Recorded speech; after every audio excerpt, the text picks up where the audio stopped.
అయితే వాడు గొర్రె కాదా కనుక్కోవడం ఎలా? వా నేను నేను ఎలా ఆలోచించామని అయితే, ఇప్పుడు మేము ఫస్ట్ తినేస్తాం, తిన్నాక మాట్లాడుకుంటాం. అయితే తిన్న తర్వాత వాడు ఏం చేసేవాడంటే, ఎప్పుడైతే మా గాసిప్స్ స్టార్ట్ అయ్యేదో వాడు జోబులోంచి మొబైల్ తీసి డెస్క్ మీద పెట్టేవాడు. ఓకే. మేము తింటున్న డెస్క్ కానీ ఏదైనా చేతిలో పట్టుకోవడం కానీ ఆ డెస్క్ మీద పెట్టేవాడు. అయితే ఇక్కడ నాకు ఇంకో డౌట్ వచ్చింది, వాయిస్ రికార్డ్స్ ఎలాగైనా మ్యానిపులేట్ చేయొచ్చేమో, వాయిస్ రికార్డు ఏముందిలే అనుకున్నా.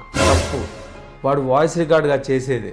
మేము ఎవరి గురించి అయితే టాపిక్ మాట్లాడే స్టార్ట్ ఫర్ ఎగ్జాంపుల్ CEO గురించి అనుకో, డైరెక్ట్ CEO కాల్ చేసి లైన్ అక్కడ పెట్టేవాడు. కానీ నాకు ఇక్కడ ఇంకొక డౌట్ ఏంటి అంటే, ఇప్పుడు నలుగురు మాట్లాడుకునేటప్పుడు వాడు ఒక్కడే కామ్గా ఉన్నాడంటే మీకు ఫస్టే డౌట్ రావాలి కదా. లేడు, వాడు కూడా తిట్టేవాడు.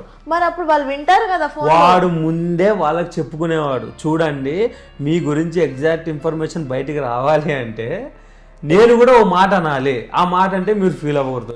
కానీ ఈ తెలివితేటలేదో వీడు ఇలాంటి చెంచాగిరి చేసే పనిలో పెట్టే కన్నా బతుకు మీద పెడితే బాగుండేది ఏంటి, కదా. వాడు కేవలం ఈ చెంచాగిరి చేస్తున్నందుకు 25% హైక్ ఇచ్చారు. అమ్మా 25%. మన ఇండియాలో ఇలాంటి జాబ్స్ కూడా ఉన్నాయా? మన ఇండియాలో ఇలాంటి జాబ్సే ఉంటాయి. నాకు ఈ ఇండియన్ సైకాలజీ అంతా